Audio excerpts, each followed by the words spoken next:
தர்பீஸ் ராஜ்யத்திற்குமானும்பா கானா ராஜ்யத்தின் ஒளியாக கொடுக்க வேண்டும், காட்ட வேண்டும்.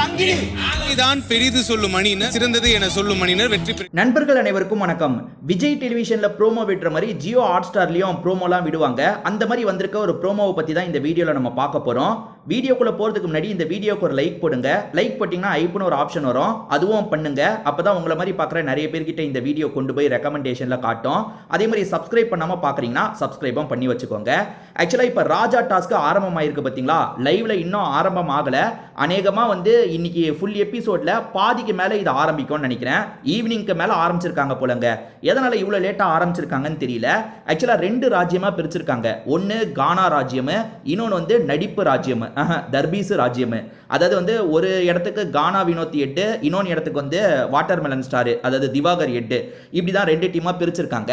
இவங்க ரெண்டு பேருக்குமே ஒரு டாஸ்கை பிக் பாஸ் கொடுத்திருக்காரு. அது என்னன்னு பாத்தீங்கன்னா, நம்மலாம் படம் பேரை நடிச்சு காமிச்சு கண்டுபிடிப்போம் பாத்தீங்களா? அப்படி நம்ம கண்டுபிடிக்கிறதுல ஒரு யுக்தியெல்லாம் கையாளுவோம். அது என்னன்னா, விஜய்னா இந்த மாதிரி பண்ணு, அஜித்னா இந்த மாதிரி பண்ணு, ரஜினினா இந்த மாதிரி பண்ணுன்னு ஆக்டர் யாருன்றத முதல்ல கண்டுபிடிச்சிருவோம். ஆக்டரை கண்டுபிடிச்சிட்டா அதுக்கப்புறம் படம் பேரு கண்டுபிடிக்கிறது ஈஸி ஆயிடும். நம்ம எல்லாருமே கண்டிப்பா அந்த கேமை விளையாடி இருப்போம். ஆக்சுவலா பிக் பாஸுமே இந்த கேமை தந்ததுக்கு ஒரு காரணம் இருக்குங்க. அது என்னன்னா, இந்த டாஸ்க் தொடங்குறதுக்கு முன்னாடி இவங்களே சும்மா ஃபன்னா இந்த கேமை விளையாண்டா என்னன்ற மாதிரி இவங்களுக்குள்ள அந்த கேமை விளையாடிட்டு இருந்தாங்க. கொஞ்ச நேரத்துக்கு முன்னாடி தான் அந்த கேமை விளையாடிட்டு இருந்தாங்க. சரி, இந்த டாஸ்க்ல ஒரு கேமாவே தந்துடலான்றதுக்காக பிக் பாஸ் இந்த கேமை தந்திருக்காரு. ஆனா பிக் பாஸ் இதுல ஒரு ட்விஸ்ட் தந்திருக்காருங்க. செம்மையா இருந்தது. அது என்ன தெரியுமா? இப்ப கானா வினோத் டீமை சேர்ந்தவங்க அந்த படம் பேரை எப்படி கண்டுபிடிக்க வைக்கணும்னா, மியூசிக் மட்டும் தான் கொடுக்கணும். யோசிச்சு பாருங்க, கானா வினோத்தை பொறுத்த வரைக்கும் சிங்கர்ல, அதனால மியூசிக் மட்டும் தான் இவங்க கொடுக்கணும்ன்ற மாதிரி சொல்லிட்டாரு. மியூசிக்ல ஒரு படம் பேரை சொல்றது எவ்வளவு கஷ்டம் யோசிச்சு பாருங்க. படம் பேர் ரேண்டமா ஒரு படம் பேரை எடுத்துக்கோங்க, மியூசிக்ல அதை எப்படி சொல்ல முடியும்? ஆனா இங்க நடிச்சு காமிச்சிட்டு இருக்காங்க. எப்படி மியூசிக்ல சொல்றது ரொம்ப கஷ்டங்க. ஆனா தர்பீஸ் அவரை பொறுத்த வரைக்கும் கொஞ்சம் ஈஸி. காரணம் என்னன்னு பாத்தீங்கன்னா, ஆக்டிங். நம்ம எப்பவுமே விளையாடுற மாதிரி ஆக்டிங்ல ஒரு படம் பேரை சொல்றது ஈஸி. பார்வதியை பொறுத்த வரைக்கும் தர்பீஸ் டீமை சேர்ந்தவங்களா இருப்பாங்க.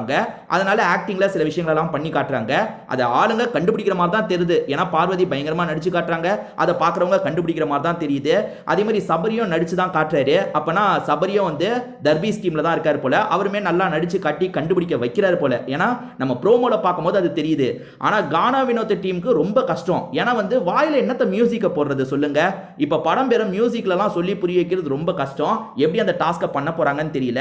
ஆக்சுவலா எப்பவுமே டாஸ்கை திங்கக்கிழமை ஈவினிங் ஆரம்பிச்சிருவாங்க. இன்னைக்கு என்னடானா செவ்வாய்க்கிழமை ஈவினிங் தான் ஆரம்பிக்கிறாங்க போல. அப்போ 2 நாள், அடுத்த புதன், வியாழன், வெள்ளி ஈவினிங் வரைக்கும் இந்த டாஸ்க்கு போகும்னு நினைக்கிறாங்க. இந்த டாஸ்கில் வேற ஏதாவது சுவாரஸ்யமாக பண்ணால் நல்லா இருக்கும். ஏன்னா இவங்க பொழுதுபோக்குக்காக இவங்க விளையாடிட்டு இருக்க கேம் எல்லாம் ஒரு டாஸ்க் மாதிரி பிக் பாஸ் தந்துட்டு இருக்காரு. ஸோ இதை விட நல்ல டாஸ்க்காக ஏதாவது தந்தா நல்லா இருக்கும்.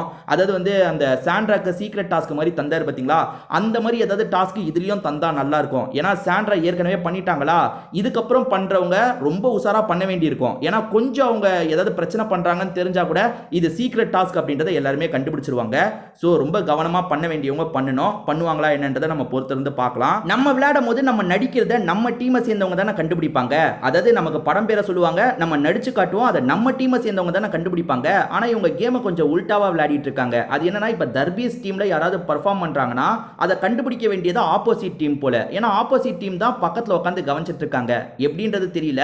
நம்ம லைவ்ல ஃபுல்லா பார்த்தா தான் தெரிஞ்சுக்க முடியும். சரி, இந்த டாஸ்க் எப்படி போகுதுன்றதை பார்ப்போங்க. இந்த வாட்டி ஸ்கூல் டாஸ்க் தான் இந்த வாரம் வரப்போகுதுன்ற மாதிரிலாம் சொன்னாங்க. பார்த்தா ராஜாராணி டாஸ்க் வந்திருக்கு. எப்படி இருக்குன்றதை நம்ம பார்த்துட்டு சொல்லலாம். இதை பத்தி உங்களுக்கு ஏதாவது கருத்து இருந்தால் ஷேர் பண்ணிக்கோங்க.